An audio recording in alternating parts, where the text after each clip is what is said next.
नारायण। आज हम गीता के दूसरे अध्याय के महात्म्य का श्रवण करते हैं। चलिए शुरू करते हैं। श्री गणेशाय नमः। श्री विष्णवे नमः।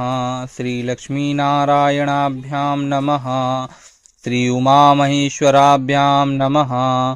श्रीमद् भगवद गीता के दूसरे अध्याय का महात्म्य। श्री भगवान कहते हैं, लक्ष्मी, प्रथम अध्याय के महात्म्य का उपाख्यान मैंने तुम्हें सुना दिया। अब अन्य अध्यायों के महात्म्य का श्रवण करो। दक्षिण दिशा में वेद वेता ब्राह्मणों के पुरंदरपुर नामक नगर में श्रीमान देव शर्मा नामक एक विद्वान ब्राह्मण रहते थे। वे अतिथियों के पूजक, स्वाध्यायशील, वेद शास्त्रों के विशेषज्ञ, यज्ञों का अनुष्ठान करने वाले और तपस्वियों के सदा ही प्रिय थे। उन्होंने उत्तम द्रव्य द्वारा अग्नि में हवन करके दीर्घ काल तक देवताओं को तृप्त किया, किंतु उन धर्मात्मा ब्राह्मण को कभी भी सदा रहने वाली शांति न मिली। वे परम कल्याणमय तत्व को ज्ञान प्राप्त करने की इच्छा से प्रतिदिन प्रचुर सामग्रियों द्वारा सत्य संकल्प वाले तपस्वियों की सेवा करने लगे।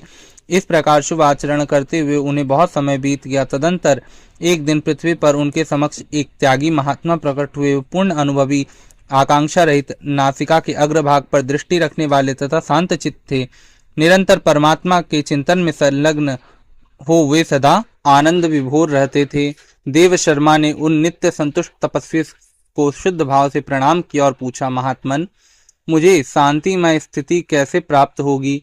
तब उन आत्मज्ञानी संत ने देव शर्मा को शोपुर ग्राम के निवासी मित्रवान का, जो बकरियों का चरवाहा था, परिचय दिया और कहा, वही तुम्हें उपदेश देगा। यह सुन देव शर्मा ने महात्मा के चरणों की वंदना की और समृद्धशाली सोपुर ग्राम पहुंचकर उसके उत्तर भाग में एक विशाल वन देखा। उसी वन में नदी के किनारे एक विशाल शिला पर मित्रवान बैठा था। उसके नेत्र आनंदातिरेक से निश्चल हो रहे थे। वह अपलक दृष्टि से देख रहा था। वह स्थान आपस का स्वाभाविक वैर छोड़ एकत्रित हुए परस्पर विरोधी जंतुओं से घिरा हुआ था।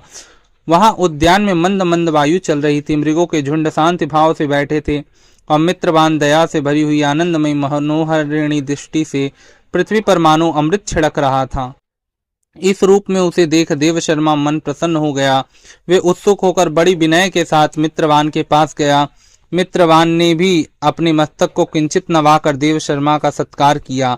तदंतर विद्वान देव शर्मा अनन्य चित्त से मित्रवान के समीप गए और जब उसके ध्यान का समय समाप्त हुआ, उस समय उन्होंने अपने मन की बात पूछी। महाभाग, मैं आत्मा का ज्ञान प्राप्त करना चाहता हूँ। मेरे इस मनोरथ की पूर्ति के लिए मुझे किसी ऐसे उपाय का उपदेश कीजिए जिसके द्वारा सिद्धि प्राप्त हो चुकी हो।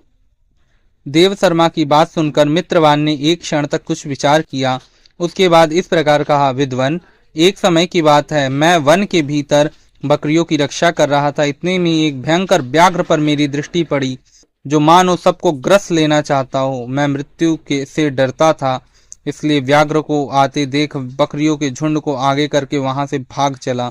किंतु एक बकरी तुरंत ही सारा भय छोड़ नदी के किनारे उस व्याघ्र के पास बेरोक टोक चली गई। फिर तो व्याघ्र भी द्वेष छोड़कर चुपचाप खड़ा हो गया। उसे इस अवस्था में देख बकरी बोली, व्याघ्र, तुम्हें तो अभिष्ट भोजन प्राप्त हुआ है। मेरे शरीर से मांस निकालकर प्रेम पूर्वक खाओ ना।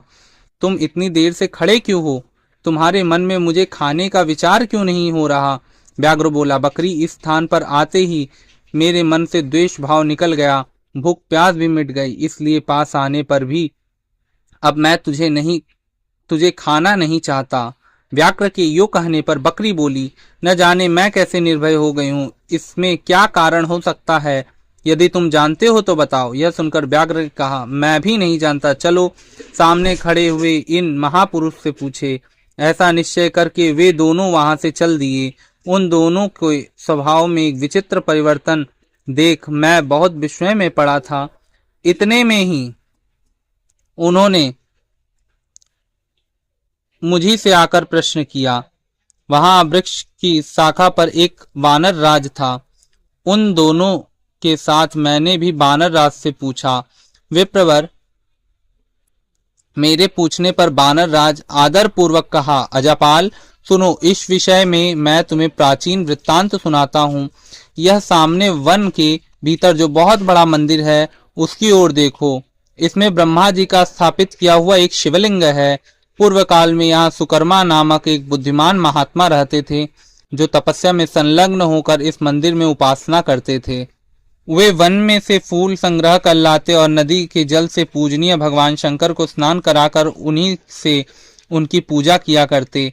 इस प्रकार आराधना कार्य करते हुए सुकर्मा यहाँ निवास करते थे। बहुत समय बाद उनके समीप किसी अतिथि का आगमन हुआ। सुकर्मा ने भोजन के लिए फल लाकर अतिथि को अर्पण किया और कहा, विद्वन, मैं केवल तत्व ज्ञान की इच्छा से भगवान शंकर की आराधना करता हूँ। आज इस आराधना का फल परिपक्व होकर मुझे मिल गया, क्योंकि इस समय आप जैसे महापुरुष मुझ पर अनुग्रह किया है। सुकर्मा के ये मधुर वचन सुनकर तपस्या के धनी महात्मा अतिथि को बड़ी प्रसन्नता हुई। उन्होंने एक शिलाखंड पर गीता का दूसरा अध्याय लिख दिया और ब्राह्मण को उसके पाठ और अभ्यास के लिए आज्ञा देते हुए कहा, ब्राह्मण, इससे तुम्हारा आत्मज्ञान संबंधी मनोरथ अपने आप सफल हो जाएगा। यो कहकर वे विद्यमान तपस्वी सुकर्मा के सामने ही उनके देखते देखते अंतर ध्यान हो गए। सुकर्मा विस्मित होकर उन्हें के आदेश अनुसार निरंतर गीता के दूसरे अध्याय का अभ्यास करने लगा। तदंतर दीर्घ काल के पश्चात अंतःकरण शुद्ध होकर उन्हें आत्मज्ञान की प्राप्ति हुई। फिर वे जहां जहां गए वहां वहां तपोवन शांत हो गया। उनमें शीत उष्ण और राग द्वेष आदि की बाधाएं दूर हो गई। इतना ही नहीं, उन स्थानों में भूख प्यास का कष्ट भी जाता रहा तथा भय का सर्वथा अभाव हो गया। यह सब द्वितीय अध्याय के जप करने वाले सुकर्मा ब्राह्मण की तपस्या का ही प्रभाव समझो। मित्रवान कहता है, वानर राज के यो कहने पर मैं प्रसन्नता पूर्वक बकरी और व्याघ्र के साथ उस मंदिर की ओर गया, जहां जाकर शिलाखंड पर लिखे हुए गीता के द्वितीय अध्याय को मैंने देखा और पढ़ा। उसी की आवृत्ति करने से मैंने तपस्या का पार पा लिया। अतः भद्र पुरुष, तुम भी सदा द्वितीय अध्याय की आवृत्ति किया करो। ऐसा करने पर मुक्ति तुमसे दूर नहीं रहेगी। श्री भगवान कहते हैं, प्रिय मित्रवान के इस प्रकार आदेश देने पर देव शर्मा ने उसका पूजन किया और उसे प्रणाम करके पुरंदरपुर की राह ली। वहां किसी भी देवालय में पूर्वोक्त आत्मज्ञानी महात्मा को पाकर उन्होंने यह सारा वृत्तांत निवेदन किया और सबसे पहले उन्हीं से द्वितीय अध्याय को पढ़ा।